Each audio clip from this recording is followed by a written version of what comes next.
both radio, online, and the people of Kajo-Keji in general, and the entire population that's watching us is very grateful. Once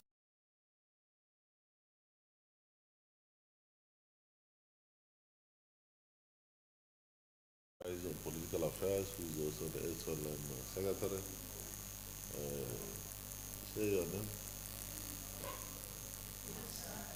Your name. Visit our counties.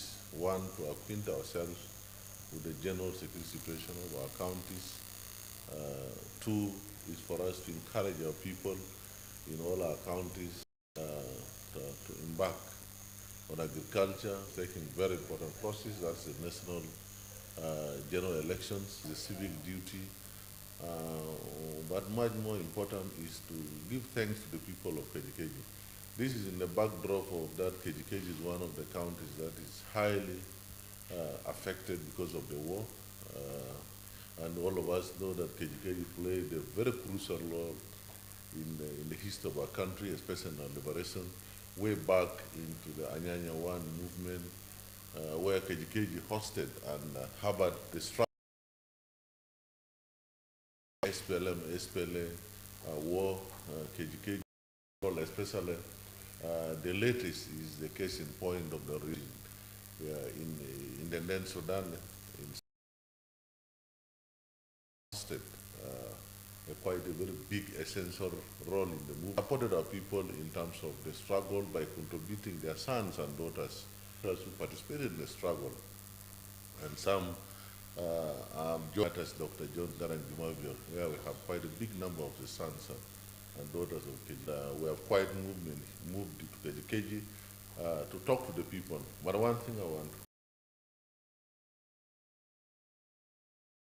third day engagements.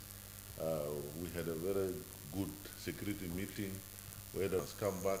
So we have come to join and encourage these people and our people in Kaji, where quite a big number of our people got killed by cattle herders from Jongole. And James Wanika, the vice president, they said they will not go back to the camp, those who were... Now more so. You talked about the key thing that has come to express its sympathy to the people of Kajo-Keji. But out of these, I think and there are 3 or 4 things that they have raised, not necessarily maybe from South Sudan side, but maybe from Ugandan side. Bringing goods from Uganda to Kajo-Keji for sale is a concern that MSF has done a tremendous job, and to Juba is a concern that MSF has done a tremendous job, and to Juba is hard, and crossing to Uganda is a long process. We maintain the security. There's a radio, and for those of you who raised regarding Juba Road, some years ago, I was the minister of roads and bridges. And during that time, a level where a contract was already signed for not, it is a trunk road.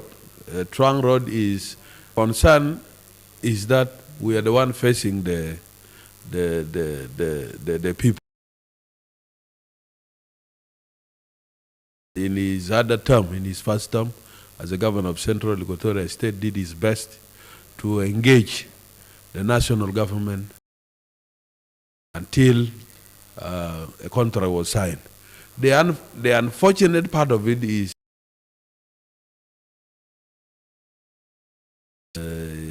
for those of you who are listening to us on daily basis,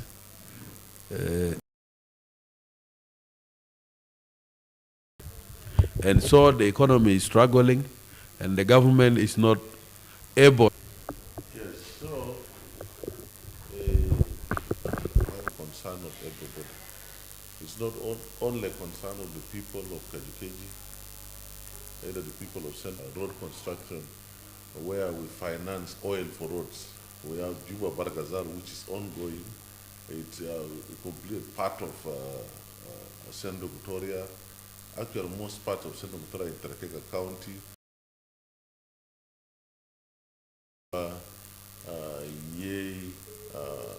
Morobu Road up to Kaya, and many other road network to Western Equatoria,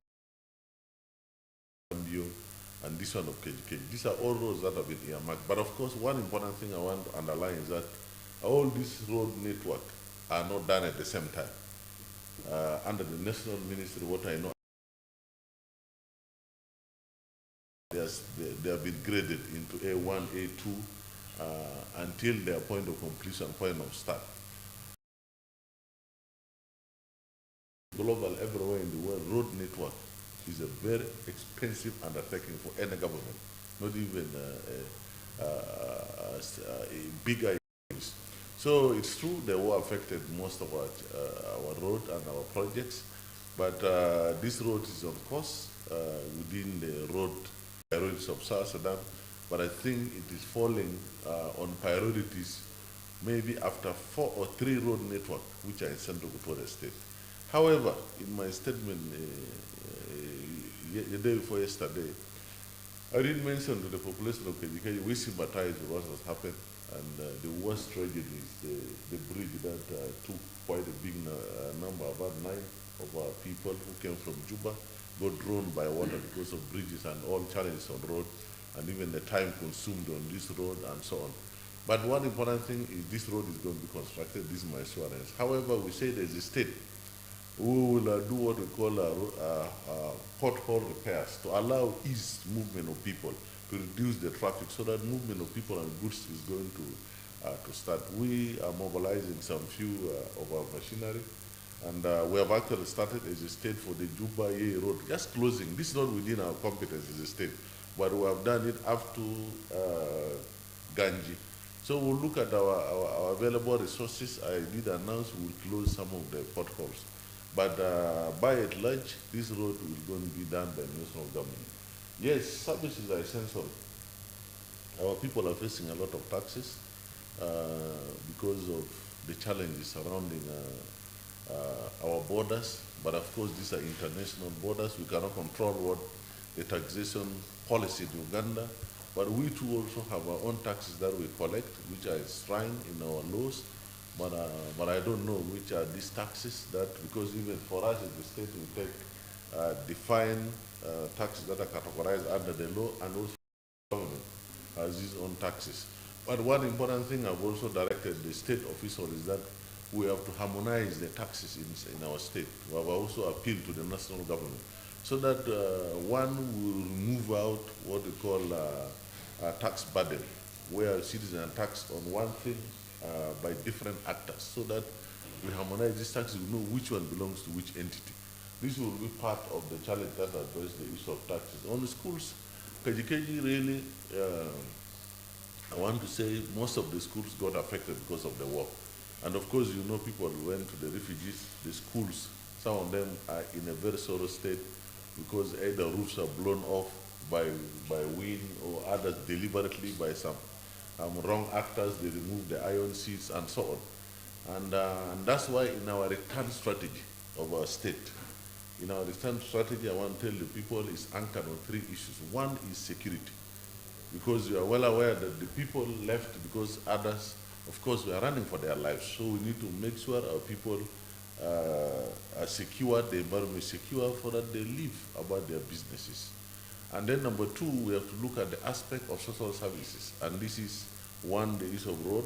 Number 2, issue of schools. And that is in school, that is the renovation and rehabilitation of these schools that are destroyed. And the Commissioner of Kajo-Keji, I think, has done quite well, because he has marked quite a number of our schools, which I've seen quite a big number of these schools are already regaining back their glory in their sorrow state. So it's going to be a recovery effort. It cannot be once at a go that we will get all that going. We are teaming up with our partners, and I think some of them have supported us very well. And we as a government have started few, like last time during my first term, I usually call it, because we were appointed by the president in which renovated Gore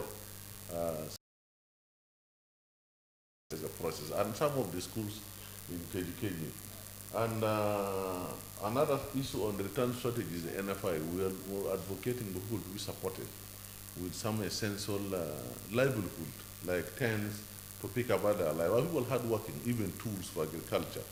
I'm sure within 1 or 2 seasons they'll be able to stabilize. And next They will get grass put on their grass-thatched houses. Life will go on. You have asked a very crucial question, and this is the issue of MSF. And I know how passionate MSF is to the people of Central Equatoria, but more importantly, people of Kajo-Keji. You know, MSF, when we undertook through the National Ministry of Health to support Kajo-Keji. When I visited Kajo-Keji way back in 2021, the hospital of Kajo-Keji is one of the dilapidated and it is sorrow state. Almost everything came to standstill. Everybody left to the neighboring country and the whole thing, even the whole infrastructure destroyed. But we are very grateful to our partners with MSF. They have done a tremendous job. And I want to use this so really on behalf of our people and the people of Kajo-Keji and the people of Senegal to thank MSF leadership globally for the tremendous job they have done reviving the Kajo-Keji hospital, which is, I'm sure, is one of the best hospitals so far in the region and more importantly, even in our state. And it's true, all of you know there are global challenges surrounding donor support. This, you know, this is an international agency. And more importantly also, they did mention that one of the challenges is that led to their closure down is the low turnout in terms of patient rollout. However, we had a lot of engagements that we have done with MSF. One of the things was to plead, for example, to them to continue running the facilities as a scale down, and we jointly run with them. But of course, you know, these are not decisions then at a local level by the team. It is done by the regional international office that they're closing down. However, I want us to prepare partners, and that's why you could not see the Minister of Health, whom I sent her back. She was here in Tabat, Lobajo, and these bridges are key in the sense of the bridge, and then fix Gore Bridge so that it is accessible in all seasons, especially the rain.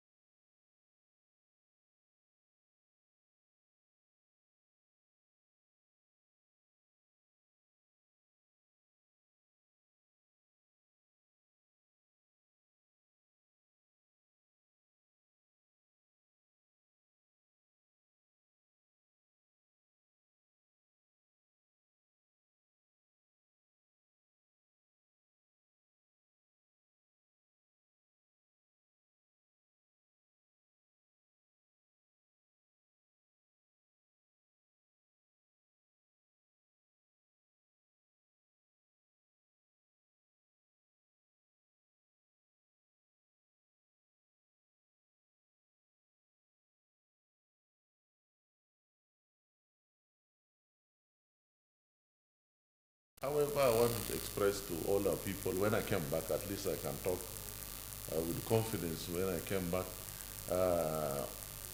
we already experienced some few challenges in terms of delay in salaries, which is also general for the whole country, not only Central Equatoria.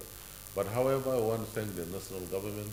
Amid these challenges, they continue to send these salaries, even if at a delayed space. But I want to assure you that the salaries for the teachers in Kajo-Keji, much of them, much of it is in our government accounts. And because the government account with the policy that payments has to be done through the bank, even all of us, myself included, and this minister and advisors here, they give accounts to the government so that these are transferred to their respective accounts. Now, what does it come with? It comes with a challenge to this part of our state. Kajo-Keji, because of the war, all the banking services have gone down, or they have closed. We don't have even a single commercial bank in Kajo-Keji, and this is one of the challenges. They raise it to us, and they said we're going to talk to them, because these are business entities. We'll talk to the supervising bank, that is the central bank, and we also lobby with the commercial banks.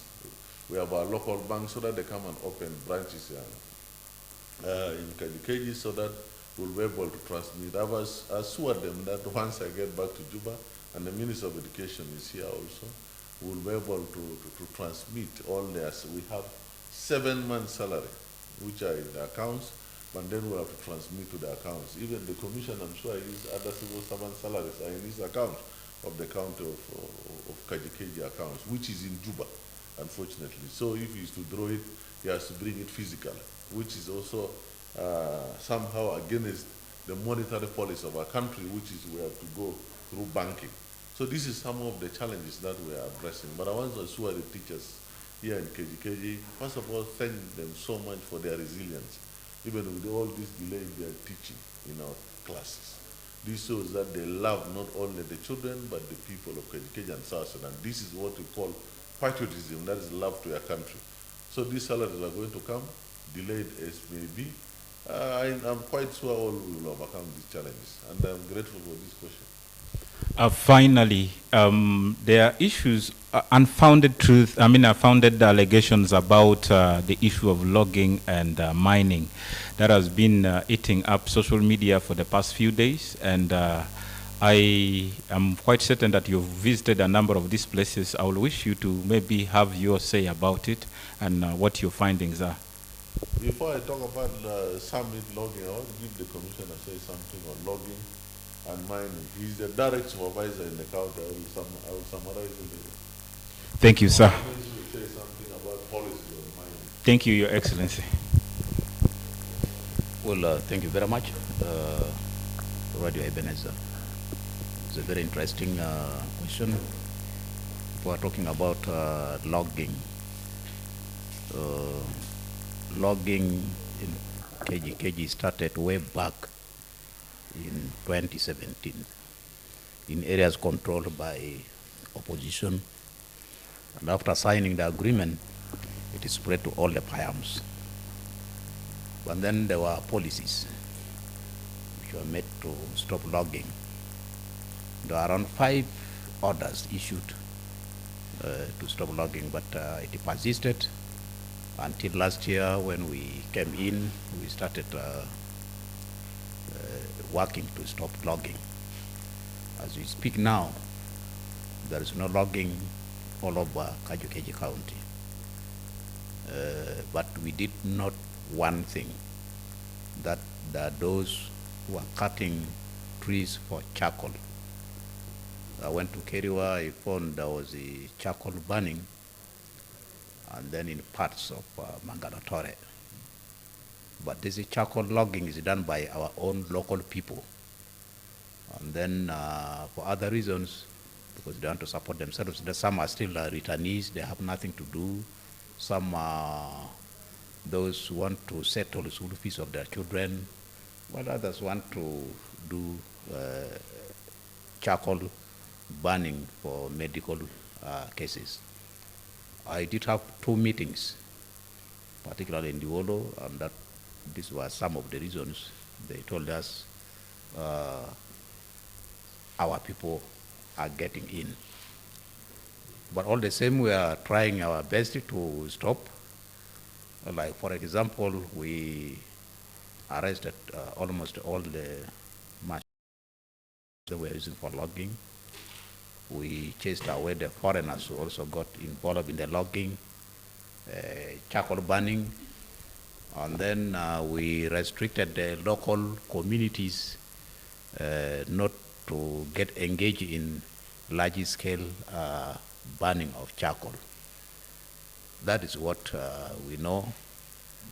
And the logs that were down for around 2 years, 3 years, have been given a company that is supposed to collect them and then sell them out and give the money to the state government and the local government for use. That's what's going on. And when you see a truck going with the logs, these are logs that were cut 2 or 3 years ago. And of course, we cannot allow it to rot on the bush, getting burned and eaten up by termites. A contract has been signed with a certain company. In mining, the first attempt to have a company for mining was the cement mining. Processes were made, but up to now it is not concluded. The investor has not come back up to now to sign the final memorandum of understanding. Secondly, another company appeared in January called Sabatra International. attempted to get documents, but I think their capacity is. And then the national government advised, because when you want to go for mining, scale mining, depending on your capacity. But the capacity afford going into large scale mining. Finally, it had to ally. So Boto had to ally with an organization called the Gold Digger, a national company, and then giving a bit of support. But then the problem is that they have gone into mining. What reaches my office was the licenses for them to do exploration. They were given exploration in some parts of Kajo-Keji to do exploration for a period of 5 years to determine whether these minerals that people are talking about are really available or not. That is the in color, and then some parts of Keri were doing exploration. And after exploration, if they want to put their intent applying to the either national or state government, expressing their interest to invest in the particular type of mineral that they got from us. And then when people saw these whites in the book, sometimes with a small machine trying to do a kind of exploration, they said, we have seen Kawaja Ina, and they are already mining, they are doing this and that. They all issue that go to the social media. Some people could not confirm it. Exploration with a large team of security organs, and they found there was nothing. So sometimes it is very important for those who think mining is taking place to come to our offices, either to my office or the office of the Minister of Trade and Industry, which deals also with the mining, or the mining authority, the mining authority, so that they seek going to air without knowing whether this mining is really. I'm speaking now, there is no mining going in Kajo-Keji. What we know is that there is this additional, especially during dry season, with our own local people, go with the local buckets and so forth, and then try their luck. That's what we know. Even when I visited Nyamina, I got around 20 to 30 individuals who are our own local people who were. That's what we got from the ground, but there's no mining as per now. Thank you. Thank you very much, the Commissioner of Kajo-Keji. And listener and viewers, if you have just joined, you're radio and you're listening to us also live on Ebenezer Radio, and we are at Joy Guest House, Kajo-Keji. With me, I have His Excellency, the Governor of Central Equatoria State, and we are discussing about his working visit of the 3 days as he wraps it up. And according to what he has said, I think these are basically social media propaganda. Now, my question comes to you, Your Excellency. The population in South Sudan, about 95% are youth, and this youth actually dragged into this propaganda and wasting time on social media, including drug abuse, and also writing funny things on social media just because they don't have serious things to plan for the youth as the Governor, Central Equatoria State. Yeah, thank you. Nation, or in our state, some of them doing propaganda. I think quite a few of them who are entangled into misuse of social media or other media platforms or other forums of society that is given to we as SPLM and as a government,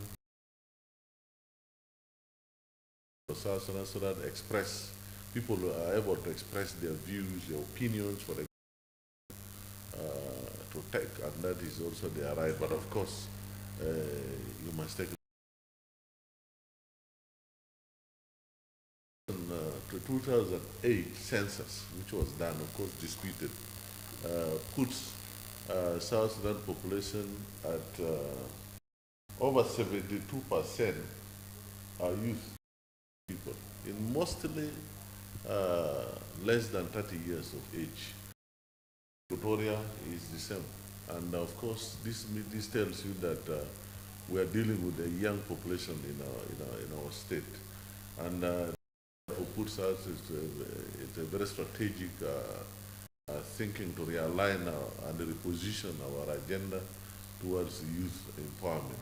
In our big four agenda of the state, which I think I would like to highlight without dwelling in detail because it will consume much of your time. After agenda number 1, that is security stabilization, peace and security stabilization, which is number 1. 2, as reorganization of Juba and all our towns to look clean, green, and safe. And why we talk about Juba, because it's the face, and we put it as agenda number 2. Agenda number 3 is recovery of the economy of our state, which is predominantly agriculture, but through cooperatives.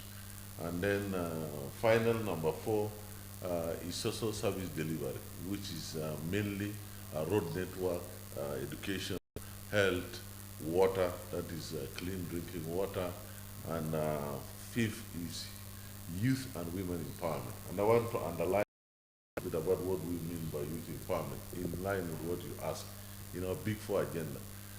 We have known that youth constitute the bigger population of our country, and I'm sure even it's the case in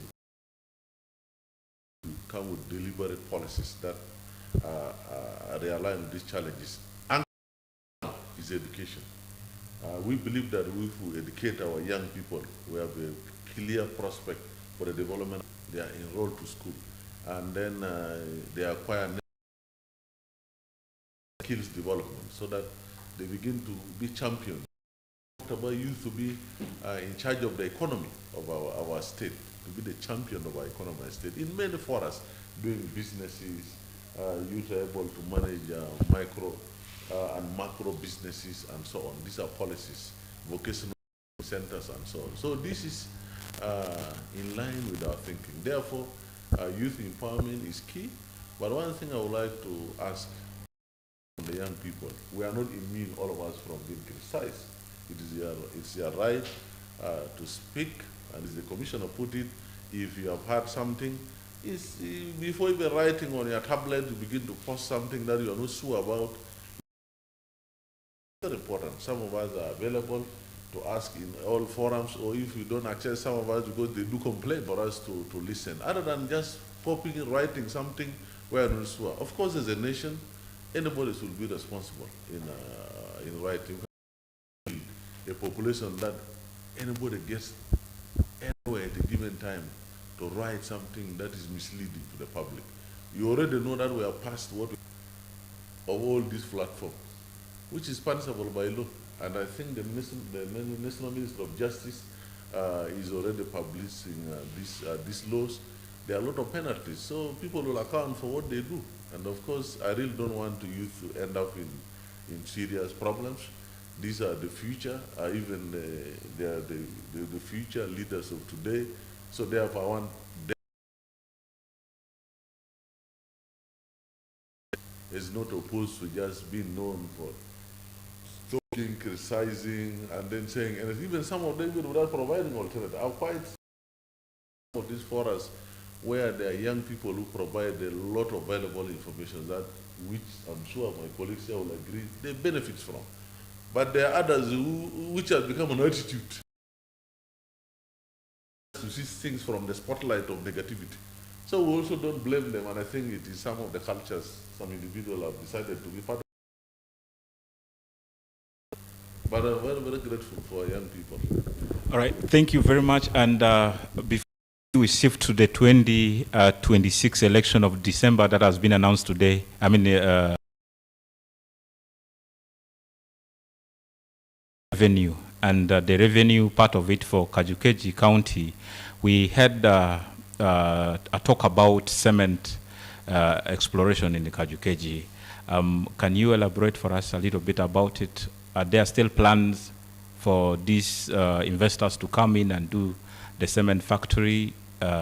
What is exactly happening, to the best of your knowledge, Your Excellency?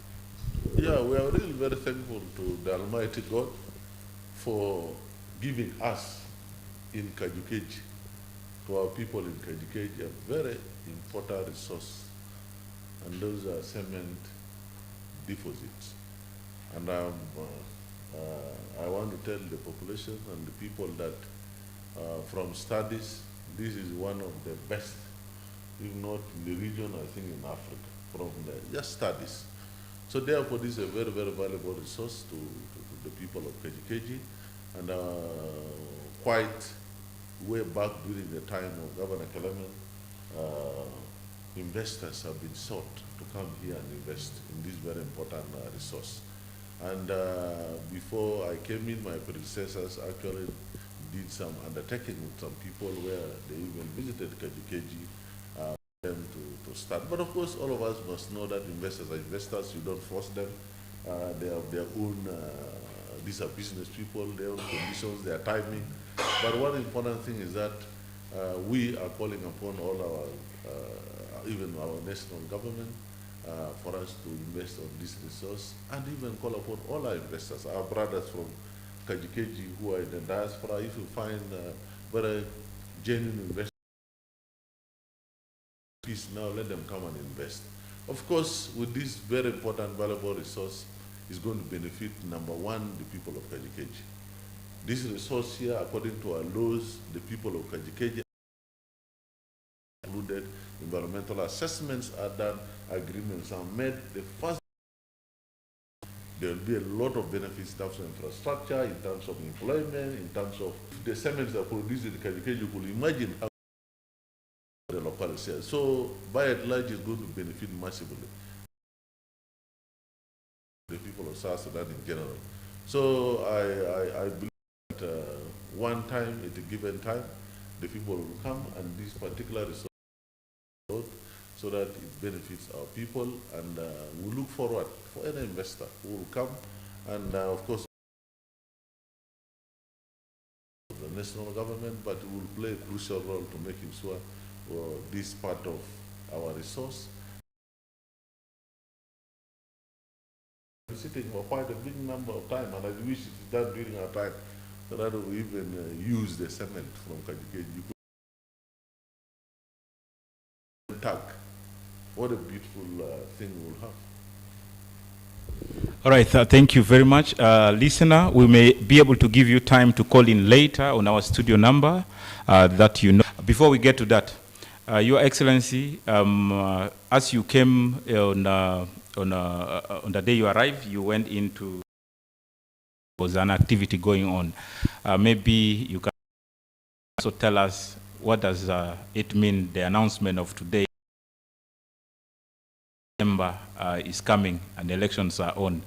How prepared are we from your side to see what is going to happen next?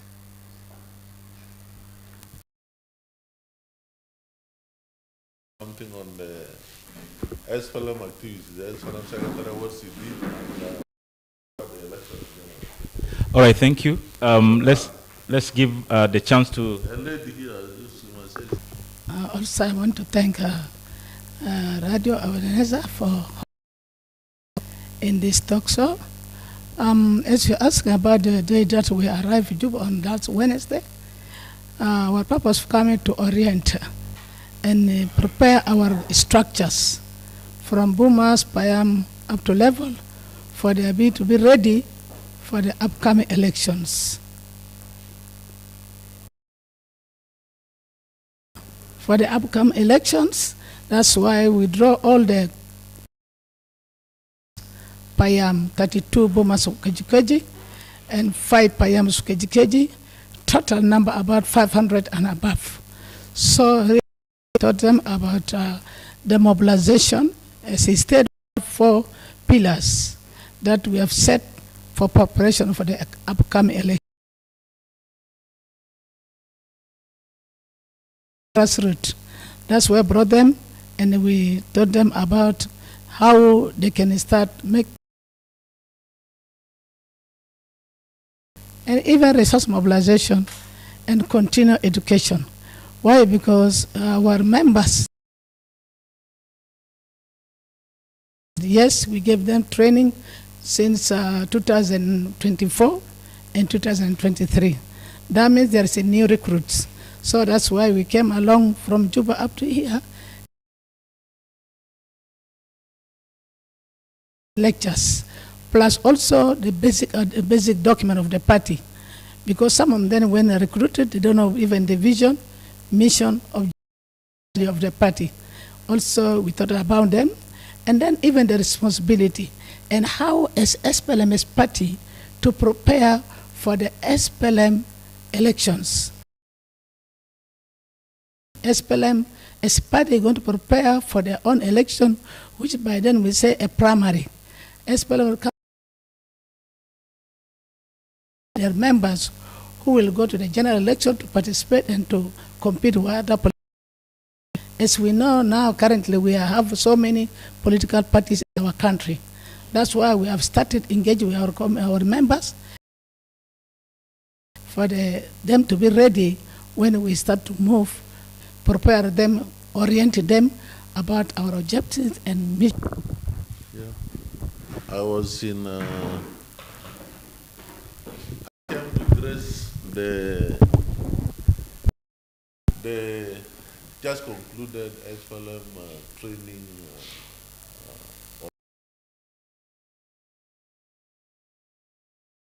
You must also know that I'm not only a governor but also the SPLM,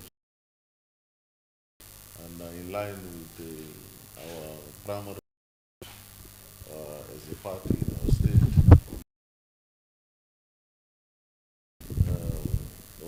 We came to close that important forum. One underlying thing I mentioned that forum are two critical information our members has to know.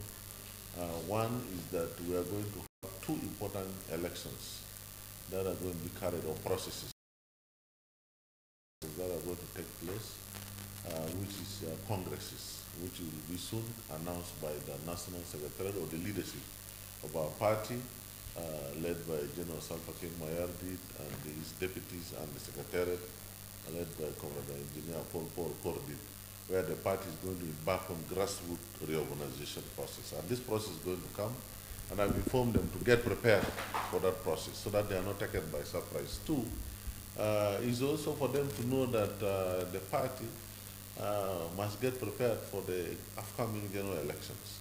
I did inform them that the National Electoral Commission, luckily today they came out with the confirmation that as per the parameters of the implementation of the agreement, December 22nd of this year is going to be the day for the general election. And of course, as a party, we have to tell our members that they should get prepared. One, for them to participate. And then those who want to contest are free to contest. And those who want to support respective candidates, they have to contest. Finally, I want to talk about the general elections. And I think partly, or part of my tour is an assessment of our state. When I was visiting the state counties, starting with Terkeka, I took permission of the president to share with the people about the elections. And I did mention two things that I should maintain peace as a prerequisite for our people to embrace peace and maintain peace. And I think in Kajo-Keji, by and large, peace is prevailing, so that these elections want to be done in a peaceful environment. Number communicate to the population here in Kajo-Keji and the rest of Central Victoria for them to participate, for them as citizens to participate in this election, because these are civic duties and it's their role as citizens to vote, elect their leaders.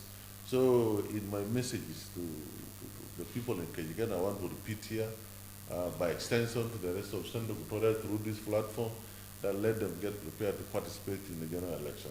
Luckily today, we come to learn that the National Electoral Commission in Juba they announced and declared that the elections will take place in December 22nd is stipulated in the agreement. And what does it mean? It means that then we're on course in informing our people to get prepared and let the people be prepared. I really want to also call upon all political actors in our state to maintain peace. Those who want to contest, we're aware of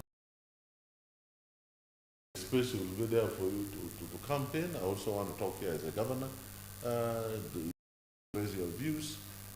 We have a number of political engagements by other political forces in Juba, in Assam. Peaceful. The people of Central Equatorial are peace-loving people. Let them embrace each other. We don't want these elections where we'll rub shoulders, have bruises. No, elections will come, will go, but will remain as the people. We are resilient people. Let's maintain peace. These elections are processes to choose leaders, and we should maintain the bigger peace for the people of Central Equatoria and South Sudan by extension. Someone here said he's called Kenyi and he will want to come and vote for you come December 22nd. Will you be able to transport him from the camp to come here, or they are going to vote from the camps? First of all, whether I will be voted, I understand is a decision of my party. When that time comes, they say, can you offer yourself? That time, of course, I will not say no. But Kenya, I'm very grateful for you, for your wishes to vote for me. Yes, you are in the camp. And this is what I want to speak, specifically on our people in the camps. We have quite a big number of population in Kajo-Keji, and some of our neighboring countries bordering Uganda and other parts of Central Equatoria and the refugees. And of course, these people went because of the issues I said earlier on security-related challenges and other challenges. But I think with peace now returning to Kajo-Keji, I call upon our people to come back to participate in this process, because it is you to choose your leaders.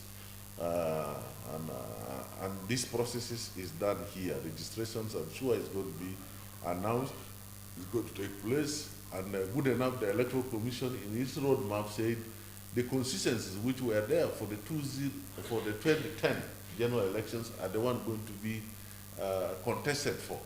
And I'm quite sure these are very clear consistencies, and the seats of the governor and the rest of our brothers and sisters in the camp, I really urge you, so that you will be counted that you participated in the first general elections for the Republic of South Sudan. The election that we held was during the Sudan, before we became independent in 2010. And we gained our independence in 2011. So this is going to be the first general election that we're going to hold as a nation. So I think it is a history, a process here in Kajo-Keji. That why SPLM is not conducting primary elections for the sole and they have a sole candidate. Who is asking this question? It's called Mori. He's saying why SPLM is doing what? Is not conducting primary elections but having a sole candidate. First of all, it's called Mori. I want to tell Mori and the rest of the listeners that unopposed in an election is an election. You must know this. And somebody who is unopposed, because there is nobody who has contested against that individual or he or she, that process is called elections. Now, I don't know which particular seat he's talking about that we are on that. We are going to do party processes, and that one we call as congresses. That will lead into a convention. One, to elect party structures. And in that form, we will go also to what we call office bearers of respective positions that electoral commission will roll out. So we are a democratic political party. And I'm sure if it means the chairman of the party, we as members of the party, the political leadership organization have said that we need to be prepared. We have decided that. Henceforth, way forward, President Salva Kiir Mayardit, for the work he has done, delivered us a country, tried and tested individual, and is a player that once we put to the field, football pitch, will score goals together with anybody who will come and compete with us. We say he is going to be a sole presidential candidate. And I think that one is not a crime. It is within our democratic, it is a political organization that will come. If he's an SPLM candidate, we are going for the SPLM member, and he feels that he wants to contest in the convention processes, let him come and also aspire.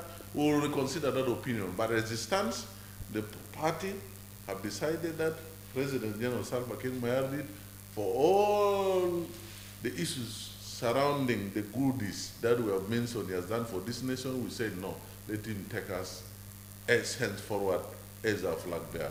But if More is our member, he feels he also wants to start with Governor Salva, he's welcome.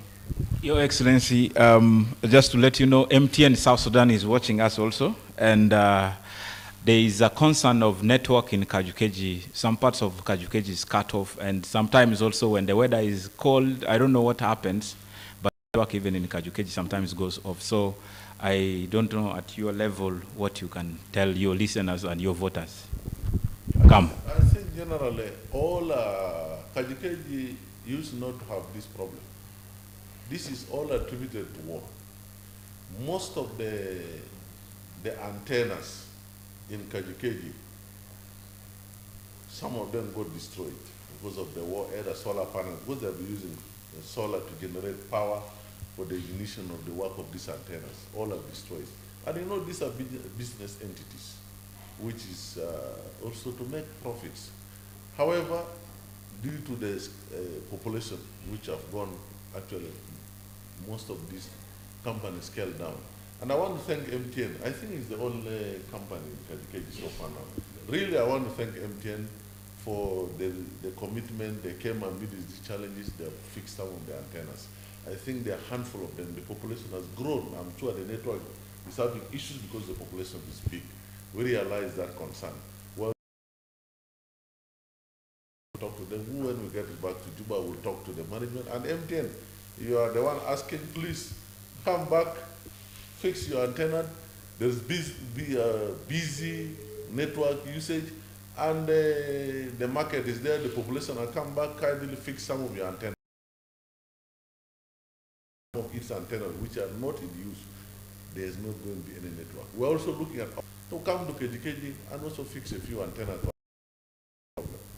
Thank you very much, Your Excellency, for your useful time. And our studio line is open, 0921 797983. If you have a question, you can call in. But as we wait for the calls, we are going to pick only 4 calls because most of your comments or questions came through our platform.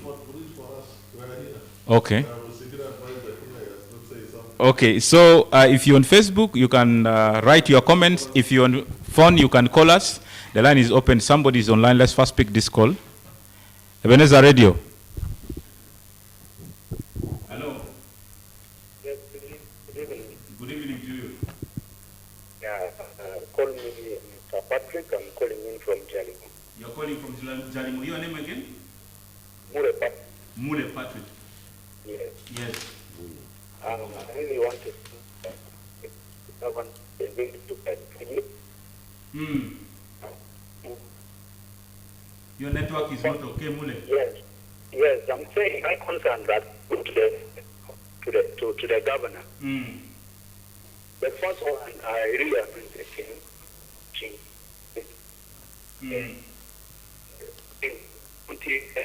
New headquarters and then the other in Wolo. So I need you to clarify on what. Mule, we are afraid we may choke you. We are not getting you loud and clear. I'm saying I want him to the government, the national government, or the state or the county, because we saw him pledging, but he did not avail the plan and the source of funding those who. Okay. Then secondly, Kajo-Keji is peaceful, but the way neighbor and Kajo-Keji is peaceful, but indicator to Kajo-Keji.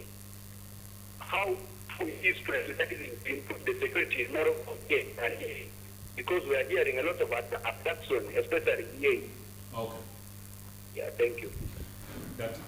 First of all, you made promises and is worried that the state has no revenue that is coming. Is it going to come from the national government? If national government still revenue seem not to be stable, how possible are you going to execute your promises? And then two, he said also there are abductions and security issues in Morobo. Kajo-Keji seems peaceful. How are you going to help the people of Morobo to attain also peace like the way Kajo-Keji has attained, if I get it right? Ebenezer Radio. Hello? Yes, hello? Yes, your name and where you're calling from? Soro calling from Liwolo, Paya. Soro from Liwolo. Yes. Yeah, your question, go ahead. Yeah, I appreciate His Excellency for his address to the people of Kajo-Keji. And his general team was for the team. I just want to talk something briefly on the issue of the logging and the mining that the Commissioner of Kajo-Keji has acted upon. He really said there's no logging in Kajo-Keji. What's happening is that there are all the logs that have been collected by a certain constructed company that is dealing with collecting those old logs. But I'm seeing some new logs. There's difference between the old logs and the new logs. You can see a fresh logging that is taking place. What is that one about? Where exactly that logging taking place, sir? In Keriwa, there's that logging, and I wanted him like to on there's all the trees and the new one. Let him emphasize. Let him at least talk something briefly on that. To be specific, when did you witness this, sir? There are still new logs that is taking place. To be specific, which day did you see this? Yes? Which day did you witness this, to be specific? Please, I'm not getting you clear. I don't know whether you are when did you see right. the logging taking place, according to what you have seen? When was it? In Liwolo, there's that logging in Liwolo, especially in the other part of Keriwa, there is that logging. I am asking for the timing, sir. Excuse me. Yes, new logs that have been collected by that contracted company. I am asking for the timing. When was that? That is in early May and early May up to June, up to early June. I'm saying this is kind of new logs that have been collected. Are this one the old one or they are still fresh one? I wanted that clarification. And then the issue of the mining, like he said, there's that what we talked about, the exploration that the company came in. Can he differentiate for me the meaning of exploration and the mining talking about that? He is telling us that there's no mining that is taking place. Okay, thank you. Thank you. Others will come. He's from Liwolo. His first question is, he said he would like to appreciate you, first of all. Yeah, there's press logging taking place, but he is unable to specify. He said early May and early June, so I don't know exactly what he's saying. And then two, he said that I want to know the difference between exploration and...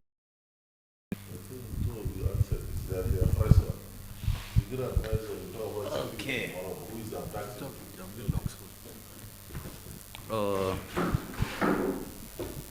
I will only answer one question concerning logging, but the one of the mining, I think I will leave it to the minister concerned. I have not seen any new log.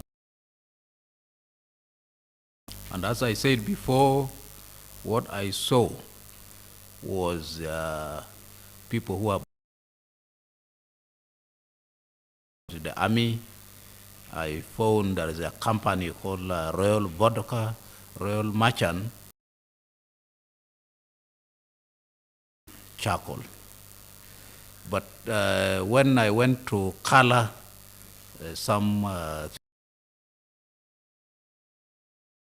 I crossed River Kiju, and we found our logs that were cut from Lanya side. They were cut from Lanya side. I was able to invite the commander, the Lanya side, particularly from Wuji and the Dongoro Kenyu warrior, in a meeting. These were logs that I saw from there. And then to Agio and via Kirwatu, not from Kajo-Keji. Because sometimes